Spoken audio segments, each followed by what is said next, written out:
한 아이가 밝혔던 작은 등불 하나가 수십 년이 지나 마을 전체를 밝히는 수백 개의 등불이 되었습니다.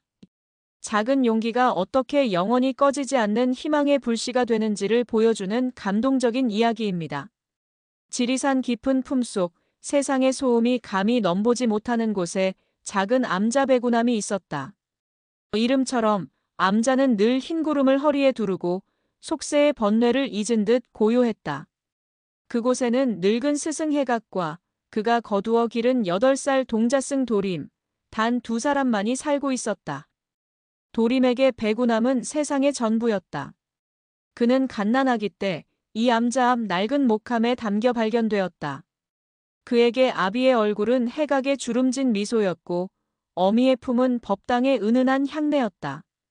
아이의 세상은 좁았지만 그 어떤 왕의 세상보다도 풍요로웠다. 그는 바람의 노래를 들었고 나뭇잎의 속삭임을 이해했으며 새벽 이슬 한 방울 속에서 우주의 광대함을 보았다. 그날 오후까지만 해도 세상은 평화로웠다. 여름의 끝자락, 늦더위가 기승을 부렸지만 산사의 공기는 서늘하고 맑았다. 도림은 툇마루에 앉아 낡은 목탁을 두드리며 서툰 솜씨로 경을 외고 있었다. 똑똑 똑 아이의 순수한 마음을 닮은 목탁 소리가 산사의 고요함 속으로 청아하게 퍼져나갔다. 하지만 자연은 아이의 평화를 오래도록 허락하지 않았다. 오후가 깊어질수록 하늘은 급격히 어두워지기 시작했다. 남쪽 하늘에서부터 거대한 먹장구름이 마치 굶주린 짐승처럼 산맥을 집어삼키며 몰려오고 있었다. 바람의 노래는 어느새 불안한 신음으로 변해 있었고 나뭇잎들은 겁에 질려 파르르 몸을 떨었다. 도림아, 어서 안으로 들거라. 곧 큰 비가 쏟아질 모양이다. 법당에서 경전을 보던 해각 스님이 걱정스러운 목소리로 아이를 불렀다. 도림은 자리에서 일어나 마지막으로 하늘을 올려다보았다. 아이의 맑은 눈에 불길한 보랏빛으로 물든 하늘과 그 하늘을 가르며 번뜩이는 희미한 번개의 편린이 비쳤다. 그리고 마침내 첫 번째 빗방울이 마당의 마른 흙 위로 떨어져 내렸다. 툭. 그것은 거대한 폭풍의 서막을 알리는 서곡의 첫 음표였다. 비는 시작부터 거셌다. 처음에는 장대 같던 빗줄기가 이내 하늘의 구멍이라도 뚫린 듯 양동이로 들이붓는 수준으로 변해버렸다. 세상의 모든 풍경이 잿빛 비의 장막 뒤로 사라졌다. 천둥이 산을 무너뜨릴 듯 포효했고 번개는 밤의 장막을 찢으며 거대한 나무들의 앙상한 뼈를 드러냈다. 도림과 해각은 작은 호롱불 하나에 의지한 채 저녁 공양을 마쳤다. 메뉴는 멀건 감자 수제비가 전부였다. 며칠 전 아랫마을 장터에 다녀온 마을 사람들이 쌀과 채소를 가져다 주기로 한 날이었지만 이 궂은 날씨에 그들이 산을 오를 수는 없을 터였다. 늦으시는구나. 해각이 빗소리로 가득 찬 창밖을 내다보며 나지막이 말했다.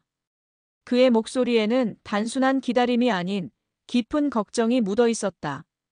오늘 장터에 갔던 사람들이 대여섯은 될 터인데 이 비에 이 어둠에 혹시라도 산길에서 길을 잃기라도 한 것은 아닌지. 지리산의 산길은 맑은 날에도 험하기로 유명했다. 특히 배구나무로 오르는 길 중간에는 99굽이라 불리는 9갈래의 헷갈리는 갈림길이 있었다. 그곳은 짙은 안개라도 끼는 날이면 수십 년을 산 약초꾼마저도 길을 잃기 십상인 위험한 곳이었다. 도림은 스승의 걱정스러운 목소리를 들으며 자신의 작은 바루에 담긴 따뜻한 수제비를 차마 삼킬 수가 없었다. 그의 예민한 귀에는 거친 빗소리와 천둥소리 너머로 또 다른 소리가 들려오는 듯했다. 그것은 어둠 속에서 길을 잃고 공포에 떨고 있을 이름 모를 사람들의 희미한 비명소리였다. 밤이 깊어질수록 폭풍우는 더욱 더 미친 듯이 울부짖었다. 낡은 암자의 문은 거대한 짐승의 발길질처럼 들이닥치는 바람에 금방이라도 부서져 나갈 듯 덜컹거렸다. 해각은 불안한 마음에 잠을 이루지 못하고 법당 안을 서성였다. 그의 마음속에는 수십 년간의 수행으로도 다스릴 수 없는 인간적인 고뇌가 소용돌이치고 있었다. 그는 지금이라도 당장 등불을 들고 산을 내려가 길 잃은 이들을 찾아 나서고 싶었다. 하지만 그의 곁에는 그가 목숨보다 더 아끼는 어린 제자, 도림이 있었다. 만약 자신이 산을 내려간 사이 이 낡은 암자에 무슨 일이라도 생긴다면, 혹은 자신이 길을 나섰다가 그 거친 폭풍 속에서 변이라도 당한다면, 홀로 남겨질 저 어린 것을 어찌 감당할 수 있단 말인가. 그는 아무것도 할 수 없었다. 그는 그저 법당의 차가운 마룻바닥에 무릎을 꿇고 부처님께 기도를 올리는 것 외에는 할 수 있는 일이 아무것도 없었다. 부디 저들을 자비로이 굽어 살펴 주시옵소서. 도림 역시 잠을 이루지 못하고 있었다. 그는 자신의 작은 방 얇은 이불 속에서 웅크린 채 창문을 때리는 빗소리에 귀를 기울이고 있었다. 그의 귀에는 빗소리가 더 이상 빗소리로 들리지 않았다. 그것은 길 잃은 사람들의 절망적인 울음소리였고 추위에 떨고 있는 아이의 흐느낌이었으며 이제 곧 죽음을 맞이하게 될지도 모른다는 공포의 비명이었다. 그는 이불을 머리끝까지 뒤집어 썼다.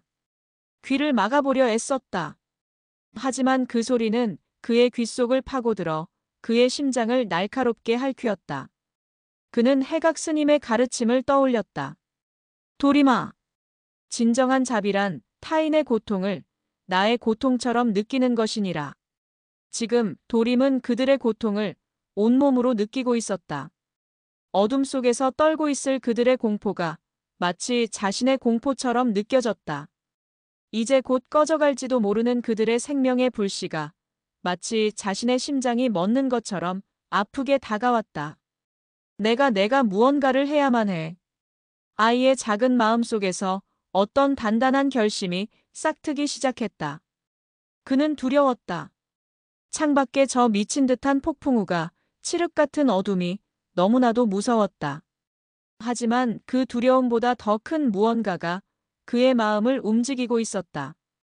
그것은 타인의 고통을 외면할 수 없는 아이의 순수하고 맑은 자비심이었다. 그는 자리에서 벌떡 일어났다. 그리고는 아주 조용한 하지만 단호한 발걸음으로 자신의 방을 나섰다. 그의 발걸음이 향한 곳은 법당이었다. 법당 안에서는 여전히 해각 스님이 엎드린 채 기도를 올리고 있었다. 해각은 자신의 등 뒤로 작은 그림자가 다가오는 것을 미처 눈치채지 못하고 있었다. 도림은 그런 스승의 등 뒤에서 조용히 마지막 인사를 올렸다. 큰 스님, 부디 저를 용서하십시오.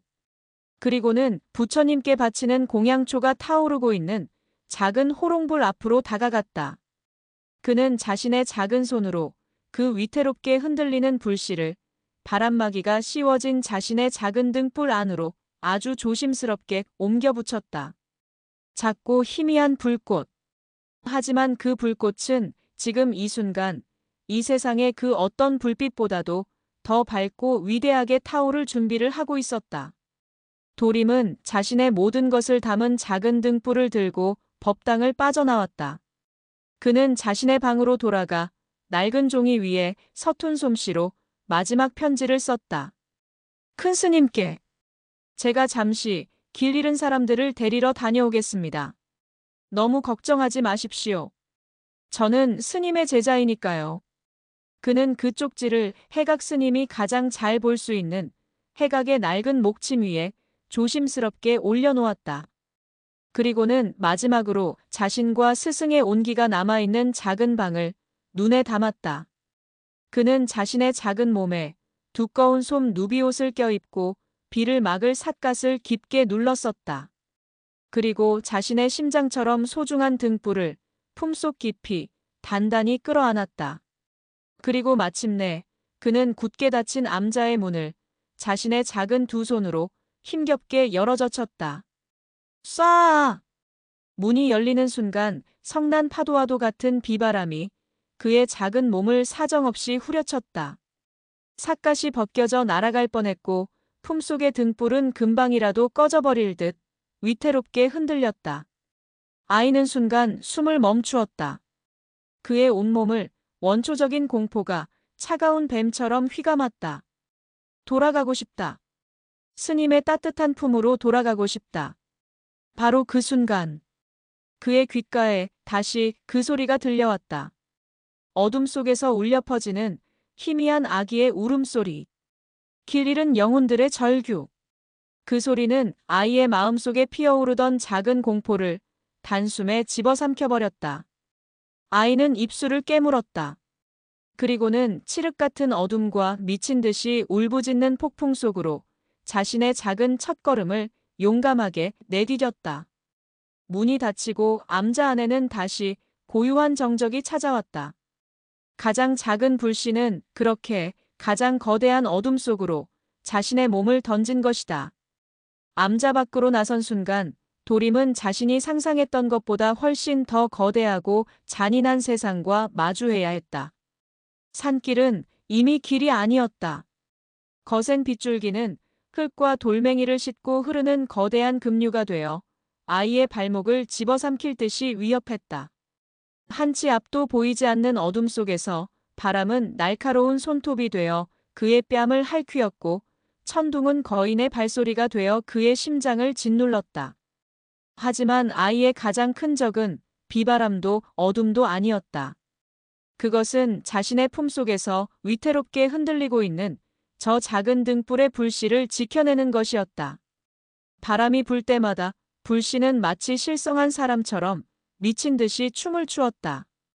아이는 그때마다 걸음을 멈추고 자신의 작은 몸을 최대한 웅크려 거대한 바람막이가 되었다. 그는 자신의 등이 비에 젖고 바람에 찢기는 것은 아랑곳하지 않았다. 오직 자신의 체온으로 저 작은 희망의 불씨를 지켜내야 한다는 생각뿐이었다. 제발 제발 꺼지지 마. 아이는 울먹이며 등불에게 속삭였다. 그것은 단순한 불씨가 아니었다.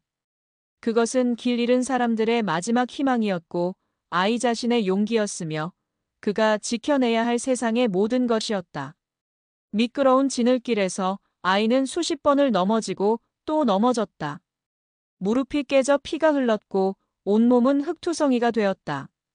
한 번은 거대한 산사태라도 일어난 듯 그의 바로 앞으로 커다란 바위가 굉음과 함께 굴러떨어지기도 했다.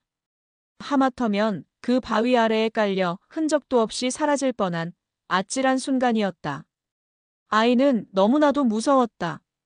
그는 그 자리에 주저앉아 엉엉 울고 싶었다.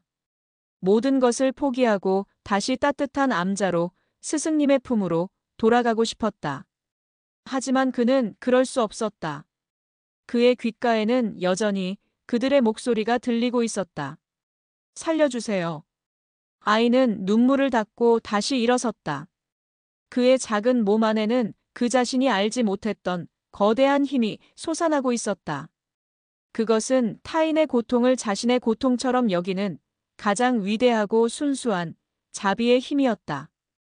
얼마나 걸었을까? 그의 눈앞에 마침내 그 갈림길이 나타났다. 99굽이. 9갈래로 뻗어나간 길은 짙은 안개와 어둠 속에서 마치 거대한 미로처럼 불길한 입을 벌리고 있었다. 바로 이곳이었다. 마을 사람들이 길을 잃고 헤매고 있을 절망의 공간. 아이는 어느 길로 가야 할지 알 수 없었다. 그는 잠시 걸음을 멈추고 눈을 감았다. 그리고는 자신의 모든 감각을 귀에 집중했다. 들려줘. 제발 당신들의 목소리를 들려줘. 그는 바람 소리 너머, 빗소리 너머, 천둥 소리 너머의 가장 깊은 침묵의 소리에 귀를 기울였다. 그리고 마침내 그는 들었다. 아주 희미하게 하지만 분명하게. 서쪽 가장 험한 낭떠러지 길 쪽에서 바람을 타고 들려오는 사람들의 절망적인 신음소리를. 아이는 망설임 없이 그 길을 향해 다시 발걸음을 옮겼다. 그의 어둠 속 사투는 이제 마지막을 향해 가고 있었다. 그 시각 99굽이의 가장 후미진 낭떠러지 길 위. 마을 사람들은 생과 사의 경계에 서 있었다. 그들의 앞은 한 걸음만 잘못 내디디면 천길 아래로 떨어지는 아찔한 낭떠러지였고 그들의 등 뒤는 어디로 이어지는지 알 수 없는 칠흑 같은 어둠의 미로였다. 거센 비바람은 그들의 마지막 남은 체온마저 무자비하게 빼앗아갔다. 사람들은 서로의 몸을 부둥켜 안은 채 공포와 추위에 떨고 있었다. 며칠을 굶주린 아이들은 이제 울 기력조차 없는 듯 부모의 품에서 가쁜 숨만 몰아쉬고 있었다. 이제 끝인가 보구먼. 마을 이장이 모든 것을 포기한 듯 허망하게 중얼거렸다. 희망은 없었다. 그들은 이대로 이 차가운 어둠 속에서 서서히 죽어갈 운명인 것처럼 보였다. 바로 그때였다. 한 젊은 안악이 무언가를 발견하고 믿을 수 없다는 듯 눈을 비볐다. 저게 뭐지? 그녀의 손가락이 가리키는 곳. 저 멀리 칠흑 같은 어둠 속에서 아주 희미한 하지만 분명한 작은 불빛 하나가 이쪽을 향해 깜빡이며 다가오고 있었다. 처음에는 도깨비불인 줄 알았다. 하지만 불빛은 점점 더 가까워지고 있었다. 그것은 위태롭게 흔들리면서도 결코 꺼지지 않고 끈질기게 어둠을 뚫고 나아오고 있었다. 그리고 마침내 사람들은 그 불빛의 실체를 똑똑히 보게 되었다. 그것은 작은 등불이었다. 그리고 그 등불을 온몸으로 감싸 안은 채 흙투성이의 작은 동자승 하나가 비틀거리며 그들을 향해 걸어오고 있었다. 아이의 모습은 너무나도 작고 초라했다. 하지만 그 순간 절망에 빠진 사람들의 눈에 그 아이는 어둠을 가르고 강림한 작은 부처님의 모습처럼 눈부시게 빛나고 있었다. 괜찮으세요? 마침내 그들의 앞에 도착한 도림이 가쁜 숨을 몰아쉬며 물었다. 그의 목소리는 지쳐 있었지만 그 안에 담긴 온기는 그 어떤 모닥불보다도 따뜻하게 그들의 얼어붙은 마음을 녹여주었다. 사람들은 아무 말도 하지 못했다. 그들은 그저 눈물을 흘리며 자신들을 구원하기 위해 지옥의 문턱을 넘어온 그 작은 천사의 모습을 바라볼 뿐이었다. 도림은 지체할 시간이 없었다. 그는 자신의 작은 등불로 앞을 밝혔다. 그리고는 사람들을 이끌고 자신이 왔던 길을 되짚어 안전한 암자를 향해 다시 나아가기 시작했다. 얼마나 지났을까? 암자에서는 이미 난리가 난 뒤였다. 쪽지를 발견하고 사색이 된 해각 스님이 다른 스님들과 함께 횃불을 들고 미친 듯이 아이를 찾아 헤매고 있었다.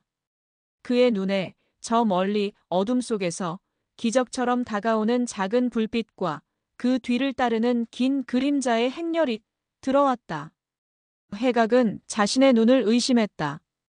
그리고 마침내 비에 흠뻑 젖어 거의 탈진 직전의 상태인 도림과 그의 뒤를 따르는 무사한 마을 사람들의 모습을 확인하는 순간 그는 그 자리에 주저앉고 말았다. 안도감, 미안함, 그리고 제자에 대한 무한한 존경심이 뒤섞여 그의 입에서는 아무런 소리도 나오지 않았다. 도림은 마침내 자신의 임무를 완수했다는 안도감에 온몸에서 힘이 빠져나가는 것을 느꼈다. 그는 스승의 품을 향해 마지막 한 걸음을 내디디려다 그대로 정신을 잃고 쓰러졌다.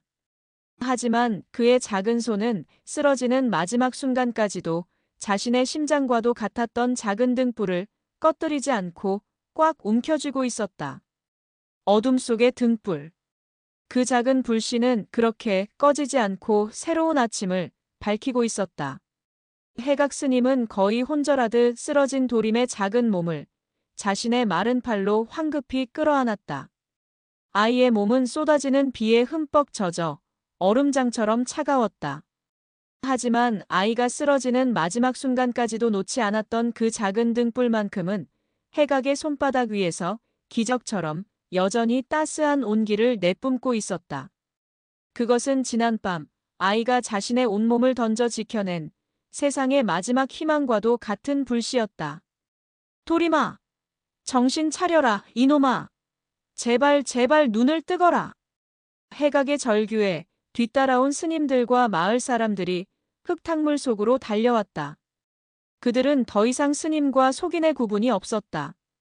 그들은 그저 자신들을 구원한 작은 영웅을 살려내야 한다는 하나의 마음으로 뭉쳐 있었다.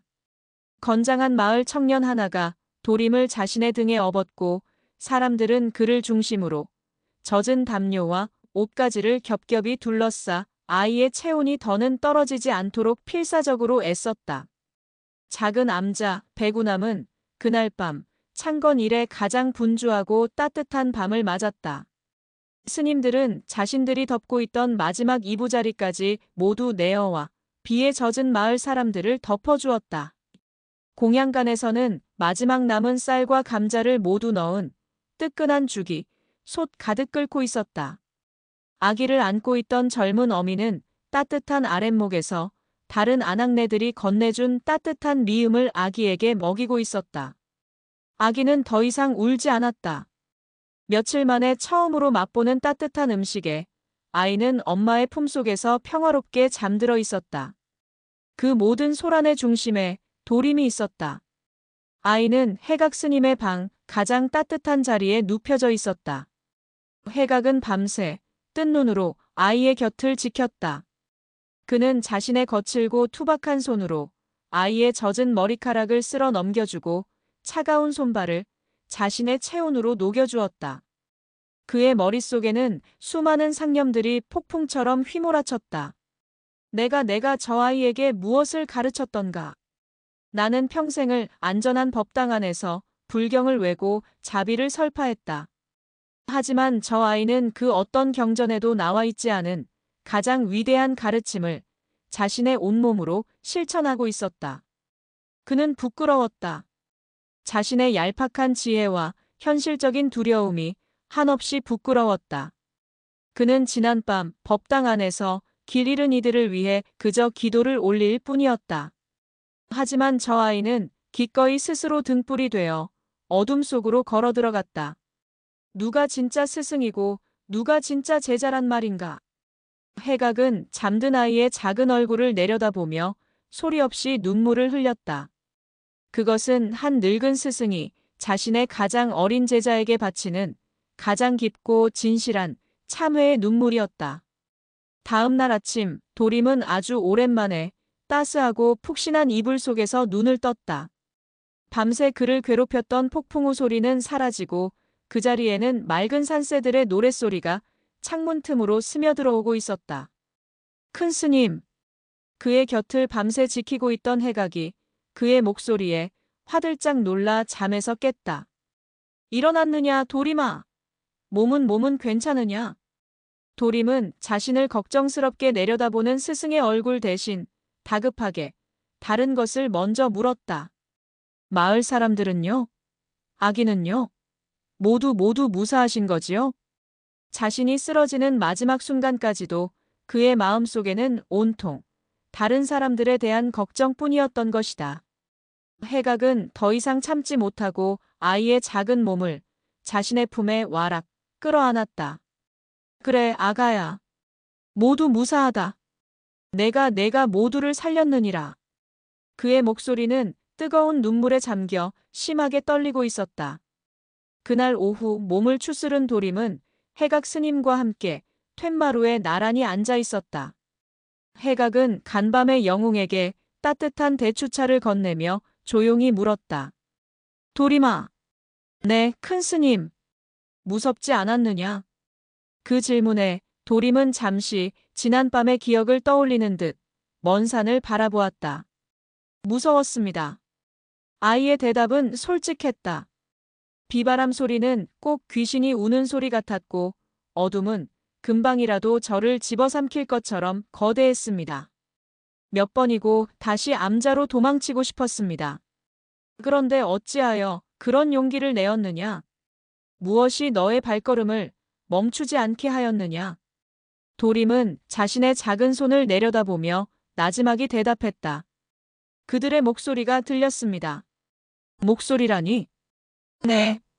어둠 속에서 길을 잃은 사람들의 무섭다는 목소리, 춥다는 목소리, 그리고 배고파 우는 아기의 목소리가 제 마음속에서 계속해서 울렸습니다. 저보다 더 무서워하고 더 고통받는 사람들이 있는데 제가 무서워하면 안 될 것 같았습니다. 제가 그분들의 마지막 희망일지도 모른다고 생각했습니다. 아이의 순수한 대답은 그 어떤 위대한 경전의 구절보다도 더 깊은 울림이 되어 해각의 마음을 파고들었다.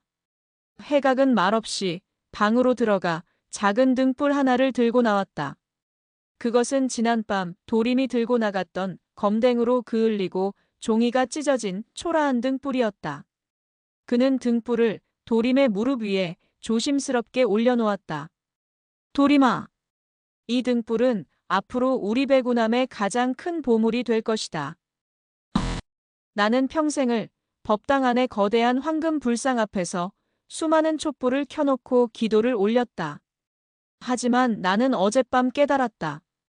진짜 부처님의 자비는 안전한 법당 안에서 밝히는 100개의 촛불보다 위험한 어둠 속으로 직접 걸어 들어가 자신을 태워 세상을 밝히는 바로 이 하나의 작은 등불 속에 있었다는 것을. 그는 도림의 손을 따뜻하게 감쌌다. 내가 바로 나의 스승이다, 도림아. 너는 나에게 그리고 세상에게 진정한 용기와 자비가 무엇인지를 가르쳐 주었다. 작은 등불, 그리고 더 작은 아이의 손. 그 위로 따스한 가을 햇살이 부처님의 미소처럼 부드럽게 쏟아져 내리고 있었다. 거대한 폭풍이 지나간 배구남의 아침은 이전과는 완전히 다른 모습이었다. 하늘은 거짓말처럼 맑게 개었고 젖은 숲에서는 상쾌한 흙냄새와 풀내음이 피어올랐다. 마을 사람들은 지난밤의 악몽을 뒤로하고 각자의 집으로 돌아갈 준비를 했다. 그들은 떠나기 전 암자의 모든 스님들과 도림의 앞에 깊이, 아주 깊이 머리를 조아렸다. 저희의 목숨을 구해주신 은혜, 평생 쉬어있지 않겠습니다. 이 암자가 있는 한 저희 마을은 영원히 스님들의 은혜를 갚으며 살겠습니다. 마을 이장은 해각 스님의 손을 잡고 눈물로 감사를 표했다. 그리고는 도림의 앞에 다가가 아이의 작은 머리를 자신의 거친 손으로 부드럽게 쓰다듬어 주었다. 꼬마 스님, 내가 우리 모두의 생명의 은인이다. 이 은혜를 어찌 다 갚아야 할지. 그는 자신의 등 뒤에 숨어 수줍게 도림을 쳐다보고 있는 자신의 어린 손녀를 앞으로 이끌었다. 자, 어서 인사 올리거라. 이 스님 덕분에 내가 살았느니라. 아이는 자신의 손에 들고 있던 작은 들국화 한 송이를 도림에게 내밀었다. 고맙습니다, 스님. 도림은 꽃을 받아들고 환하게 웃었다. 그의 순수한 미소에 아이도 그리고 그 모습을 지켜보던 모든 어른들도 함께 따뜻하게 웃었다. 그들이 떠난 뒤 암자에는 다시 고요함이 찾아왔다. 하지만 그 고요함은 이전의 외로운 고요함이 아니었다. 그 안에는 사람과 사람이 마음을 나눈 뒤에 남는 따뜻한 온기와 충만함이 가득했다. 그날 이후 배구남과 아랫마을 사이에는 보이지 않는 하지만 아주 단단한 다리가 놓였다. 마을 사람들은 더 이상 험한 산길을 두려워하지 않았다. 그들은 틈만 나면 자신들이 기른 채소와 과일을 이고 지고 암자를 찾아왔다. 그들은 더 이상 복을 빌기 위해 부처님을 찾는 신도가 아니었다. 그들은 자신들의 가족을 만나러 오는 따뜻한 이웃이었다. 해각과 도림 역시 자주 마을로 내려갔다. 해각은 마을의 노인들에게 마음을 다스리는 지혜를 나누어 주었고, 도림은 아이들에게 글과 자연의 이치를 가르쳐주는 가장 좋은 버시자 스승이 되었다. 그들의 이야기는 입소문을 타고 인근의 마을들로 그리고 더 먼 세상으로 퍼져나가기 시작했다. 산길의 등불 동자승 이야기는 각박한 세상살이에 지친 사람들의 마음에 잔잔한 감동과 깊은 울림을 주었다. 사람들은 배구남을 등불의 절이라 부르기 시작했다. 그곳에 가면 화려한 불상이나 거대한 법당은 없지만 세상 그 어떤 것보다도 더 밝고 따뜻한 마음의 등불을 얻어올 수 있다는 것을 사람들은 알고 있었기 때문이었다. 새로운 아침. 그것은 단순히 해가 뜨고 날이 밝아오는 시간의 흐름만을 의미하는 것이 아니었다. 그것은 사람들의 마음속에 이기심과 두려움의 어둠이 걷히고 자비와 용기라는 새로운 아침이 밝아오고 있음을 의미하는 것이었다. 시간이 흘러 산길에 첫눈이 내리는 겨울이 찾아왔다. 지난 여름 모두를 공포에 떨게 했던 그 험하고 위험했던 산길은 이제 전혀 다른 모습이 되어 있었다.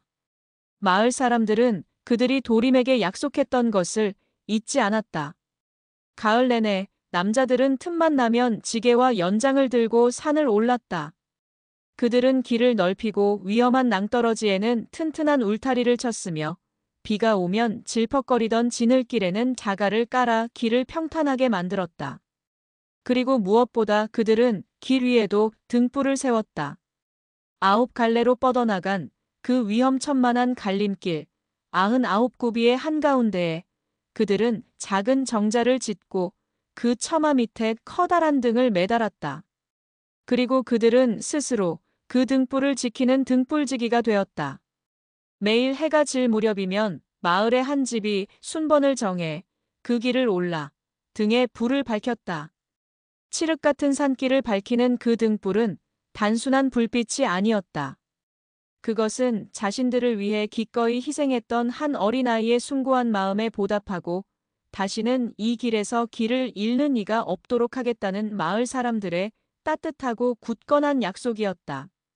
어느 눈 내리는 밤, 도림은 해각 스님의 손을 잡고 그 길을 걸었다. 밤의 산길은 여전히 어둡고 고요했지만 더 이상 무섭지 않았다. 길 곳곳에 마을 사람들이 밝혀놓은 작은 등불들이 마치 밤하늘의 별처럼 반짝이며 그들의 길을 안내하고 있었다. 그리고 마침내 99구비의 정상에 다다랐을 때 두 사람은 숨막힐 듯이 아름다운 광경과 마주했다. 정자에 매달린 커다란 등불과 그 주위로 수많은 작은 등불들이 마치 거대한 반딧불이 떼처럼 숲을 환하게 밝히고 있었다. 눈 덮인 나뭇가지들은 그 불빛을 받아 수정처럼 반짝였다. 아름답구나. 해각이 나지막이 감탄했다. 그는 자신의 옆에 선 작은 제자의 얼굴을 바라보았다. 아이의 맑은 눈동자 위로 수많은 등불의 빛이 겹쳐 보였다. 도림아, 보아라. 해각이 숲을 밝히는 등불들을 손으로 가리켰다. 내가 지난 여름 밝혔던 그 작은 등불 하나가 이렇게 수많은 등불이 되어 온 세상을 밝히고 있구나. 내가 피워낸 그 작은 용기의 불씨가 사람들 마음속에 옮겨붙어 영원히 꺼지지 않는 자비의 불길이 된 것이다. 도림은 아무 말 없이 그 눈부신 광경을 자신의 마음에 담았다. 그는 깨달았다. 진정한 기적은 부처님이 만들어주시는 것이 아니라 바로 사람과 사람이 서로의 마음을 밝혀주려 노력할 때 스스로 피어나는 것이라는 것을. 길 위의 등불들. 그것은 한 아이의 순수한 희생이 만들어낸 세상에서 가장 아름답고 가장 따뜻한 기적의 풍경이었다. 몇 해의 세월이 더 흘렀다. 도림은 이제 어엿한 소년 스님이 되었다. 그의 키는 훌쩍 자랐고 목소리는 굵어졌지만 그의 맑은 눈빛과 따뜻한 마음만큼은 변하지 않았다. 그는 해각 스님의 뒤를 이을 배구남의 든든한 희망으로 성장하고 있었다. 배구남에는 그의 가르침을 받기 위해 몇 명의 새로운 동자승들이 들어와 함께 생활하고 있었다. 어느 깊은 겨울밤, 도림은 어린 동자승들을 데리고 법당에 둘러앉아 있었다. 밖에서는 매서운 겨울바람이 귀신 우는 소리를 내며 불고 있었다. 한 어린 동자승이 무섭다는 듯 도림의 옷자락을 꽉 붙잡았다. 스님, 스님. 저는 밤이 무섭습니다.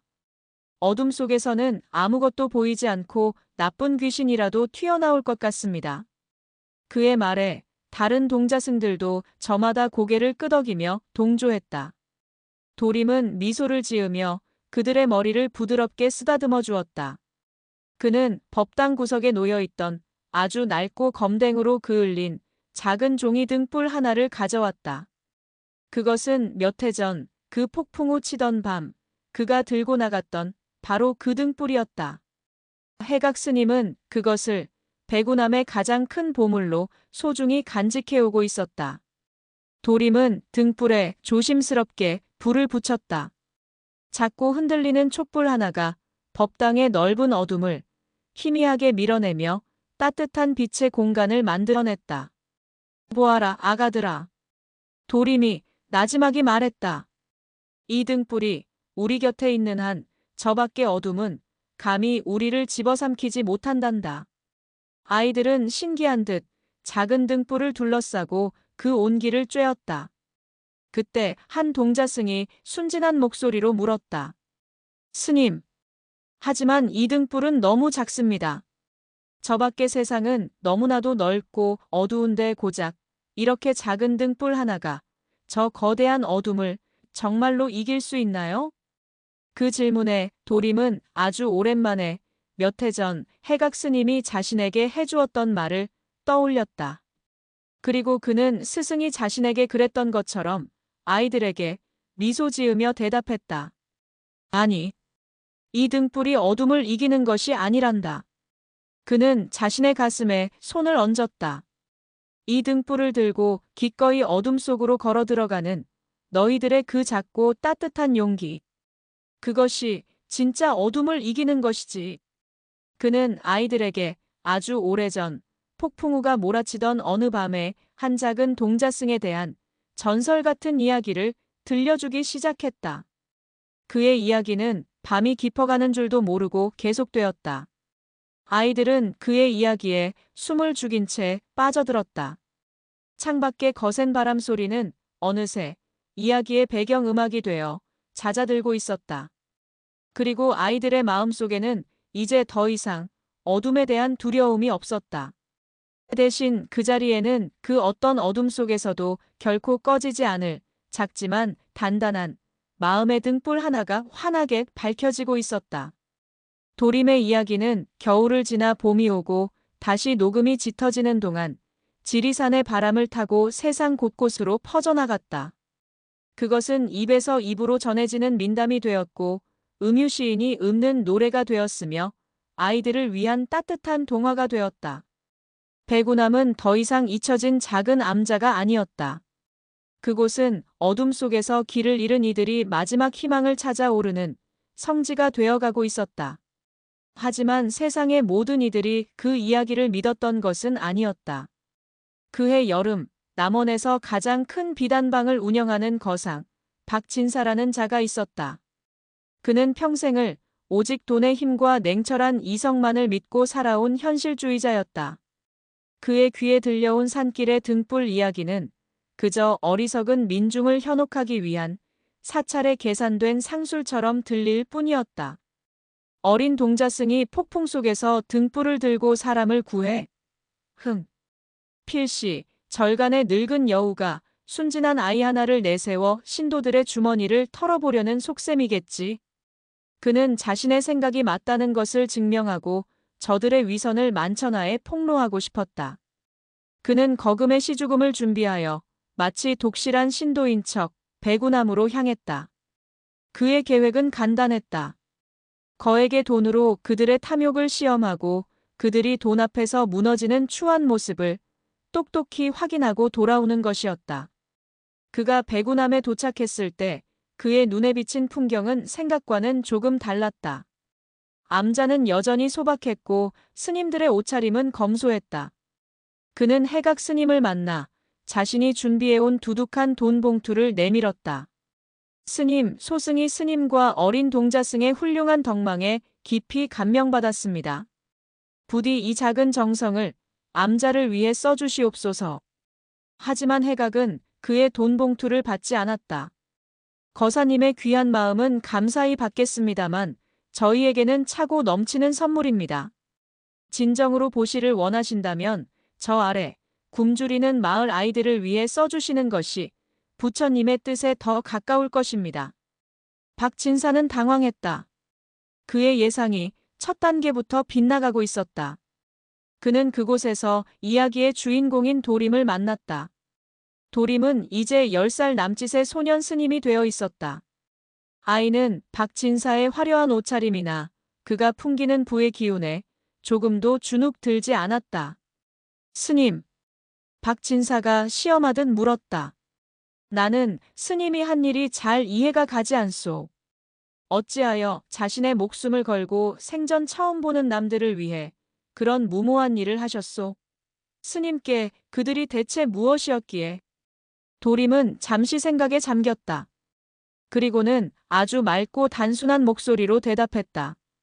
그들은 남이 아니었기 때문입니다. 남이 아니라니? 네.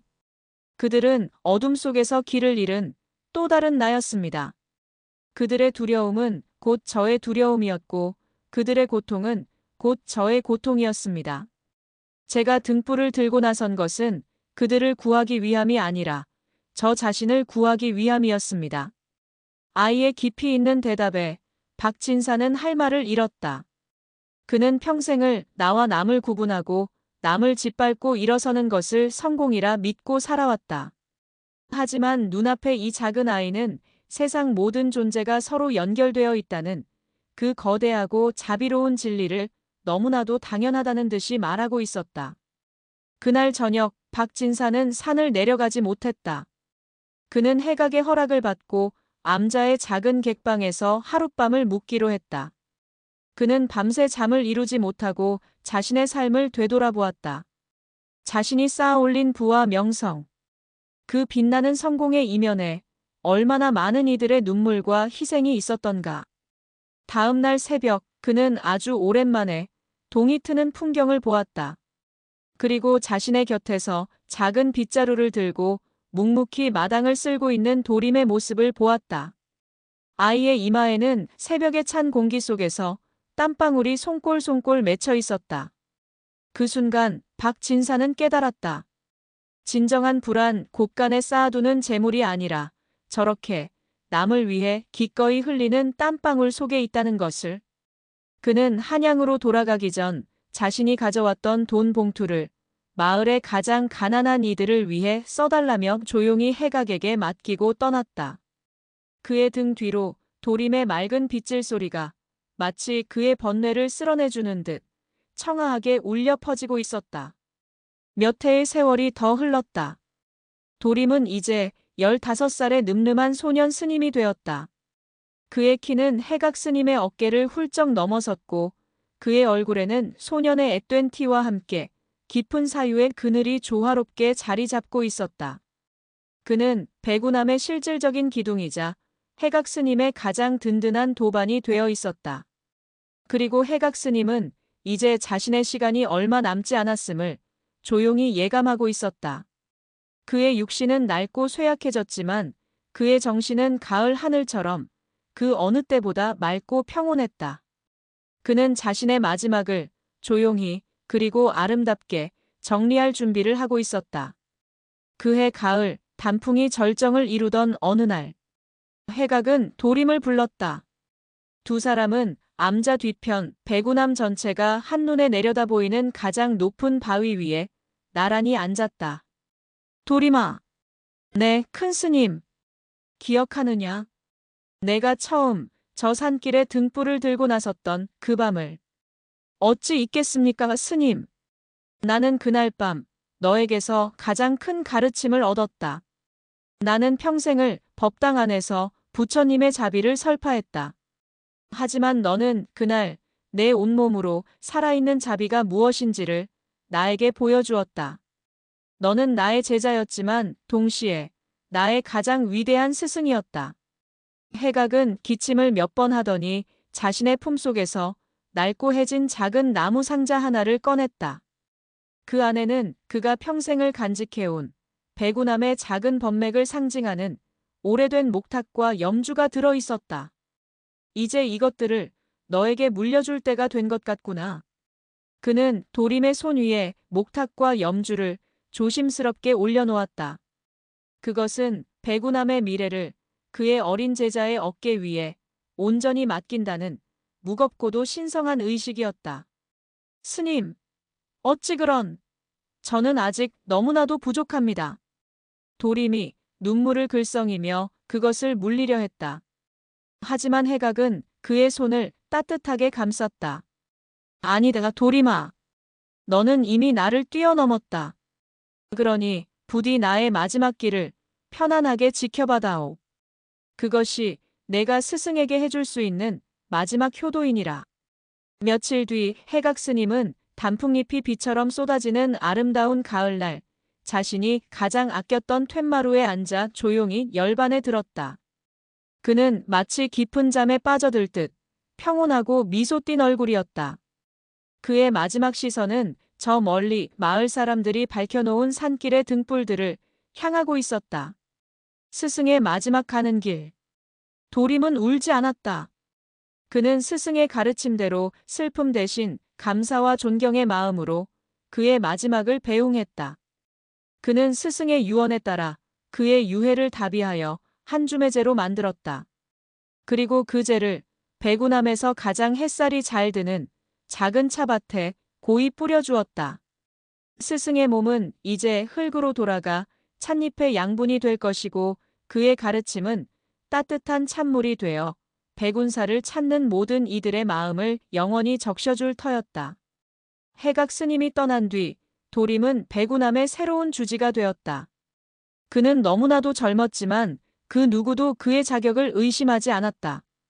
그는 지난 세월 동안 자신의 삶으로 가장 위대한 법을 설파해왔기 때문이었다. 그가 주지가 된 뒤 백운함은 조금씩 하지만 분명하게 변하기 시작했다. 그는 낡은 법당을 새로 짓는 대신 그 돈으로 아랫마을 아이들을 위한 작은 서당을 열었다. 그는 비싼 불상을 모시는 대신 그 정성으로 홀로 사는 노인들을 위한 따뜻한 겨울나기 음식을 마련했다. 백운함은 그렇게 복을 비는 절이 아닌 복을 짓는 절이 되어가고 있었다.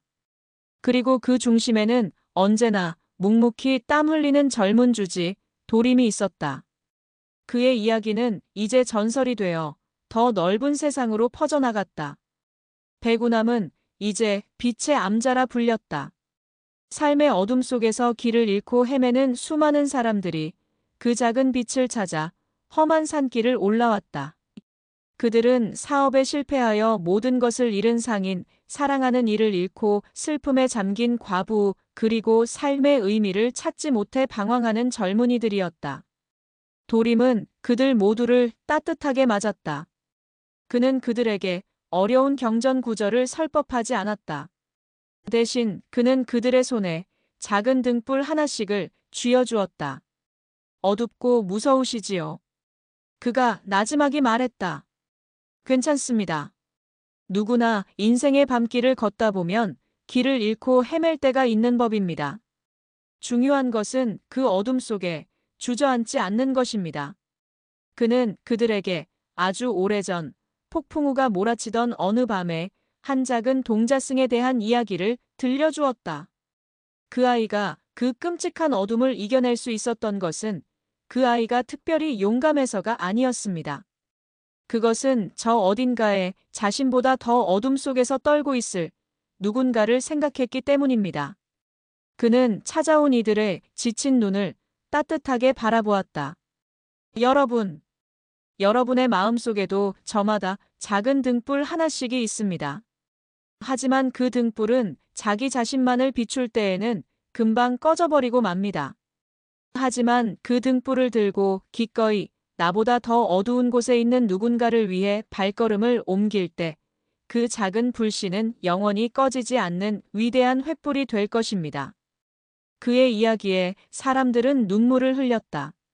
그리고 그들은 저마다의 작은 등불을 들고 산을 내려갔다. 그들의 발걸음은 더 이상 절망의 발걸음이 아니었다. 그것은 자신의 어둠을 타인의 빛으로 밝히려는 새로운 희망의 발걸음이었다. 아주 오랜 세월이 흘렀다. 도림은 이제 백발이 성성한 지혜로운 노승이 되어 있었다. 그의 얼굴에는 그의 스승이었던 해각의 모습이 깊게 새겨져 있었다. 백운함과 그 아래 마을은 이제 대한민국에서 가장 유명한 등불 마을이 되어 있었다. 마을 사람들은 여전히 매일 밤 교대로 산길에 등불을 밝혔다. 그 등불의 행렬은 이제 산을 넘어 이웃 마을로 그리고 더 먼 도시의 골목길까지 이어져 있었다.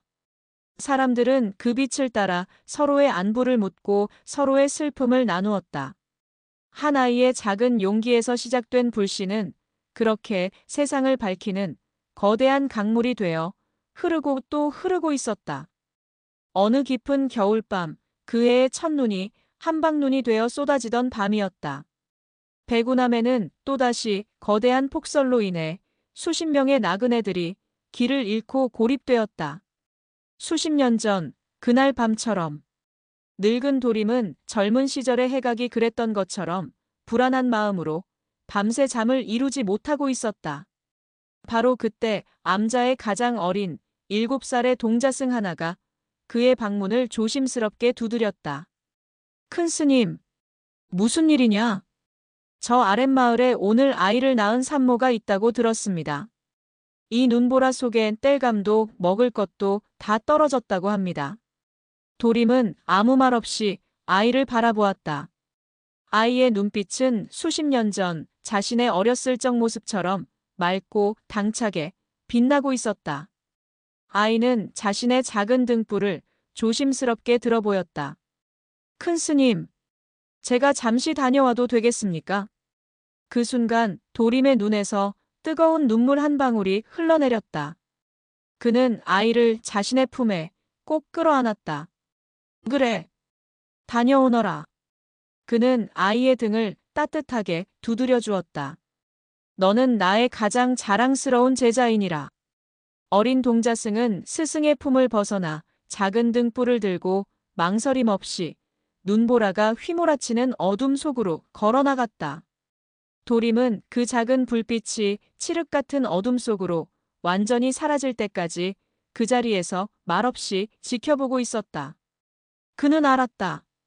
자신이 없더라도 또 다른 누군가가 없더라도 저 불씨는 결코 꺼지지 않을 것이라는 것을, 사랑과 용기와 희생의 이름으로 사람들의 마음속으로 영원히 이어져 갈 것이라는 것을, 꺼지지 않는 불씨.